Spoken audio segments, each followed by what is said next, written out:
qu'on peut trouver des correspondances. Peut-être. La coïncidence peut arriver et elle peut toujours arriver. Mais ça ne confirme rien. Excusez-moi, moi je ne crois pas aux coïncidences. Je suis d'ailleurs au courant de certaines choses troublantes à propos de la Torah. Donc si vous voulez, je vous explique. Par exemple, oui, vas-y. Donc vous avez dans la Torah, vous avez par exemple, il y a une corrélation entre les mots et les nombres dans la Torah. Je m'explique. Vous avez par exemple la lettre A c'est le 1, le B c'est le 2, etc. Et donc vous avez le mot père en hébreu. Père en hébreu c'est Ab. A plus B égale 3. Vous avez le mot mère Chaim, équivalence numérique 41. Et vous avez ensuite le mot enfant, Yeleb, équivalence numérique 44. Bizarrement, père plus mère égale enfant, 3 plus 41 égale 44. Donc il y a des coïncidences troublantes dans la Torah. Entre autres, par exemple, vous avez la séquence de Fibonacci. Donc c'est un grand mathématicien du XVIe siècle, je crois d'ailleurs. Il a inventé donc la séquence de Fibonacci, A plus A égale B, B plus C égale D. Donc 1 plus 1 égale 2, 1 plus 2 égale 3, etc. Et dans la séquence de Fibonacci, vous arrivez donc à un moment donné à 144, puis 233.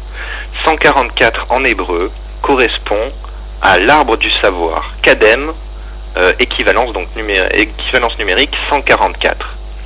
Là où ça devient étrange, c'est que si vous prenez 144, que vous le divisez par 233, le résultat approche de θ, le symbole grec, le nombre d'or, la spirale d'or.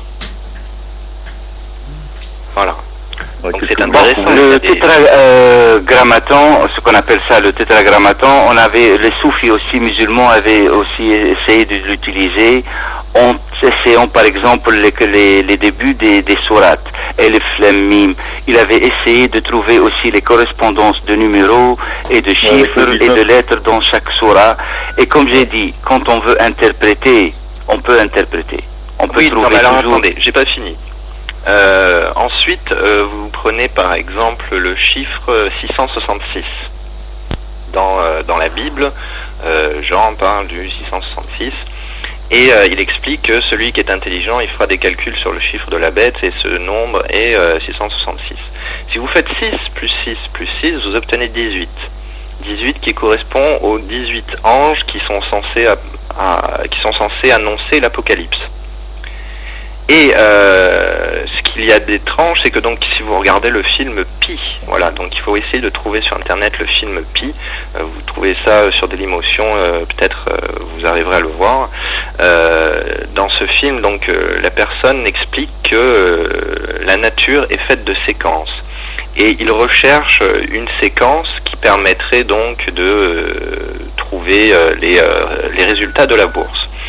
Et il tombe sur un nombre à 216 chiffres.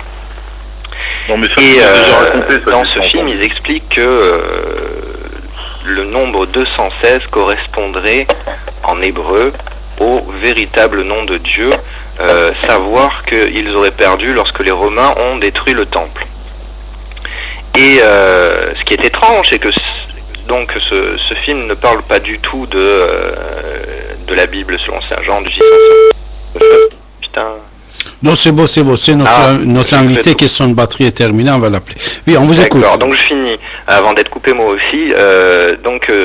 Si vous prenez donc 6 fois 6 fois 6, vous obtenez 216. Là où c'est étrange, c'est que si vous faites la corrélation, le nombre de la dette, donc 6 fois 6 fois 6, donne le nombre du véritable nom de Dieu en hébreu. Donc, je veux dire, c'est une drôle de coïncidence. Donc voilà, il y a des coïncidences qui, à mon sens, n'en sont pas. Voilà. Sur ce, je vais vous laisser et je continue de vous écouter et je vous souhaite une bonne soirée. Allô.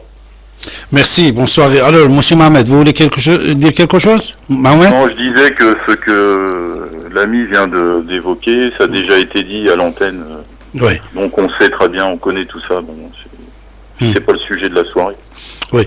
Alors. Non, moi juste, je voulais. Si tu es coupé, tu peux revenir, Mohamed, puisque dans quelques secondes ça va te couper, mais tu peux revenir. Oui, dis-moi, on vous écoute. Attendez, Bon, moi, je rappelle. Alors.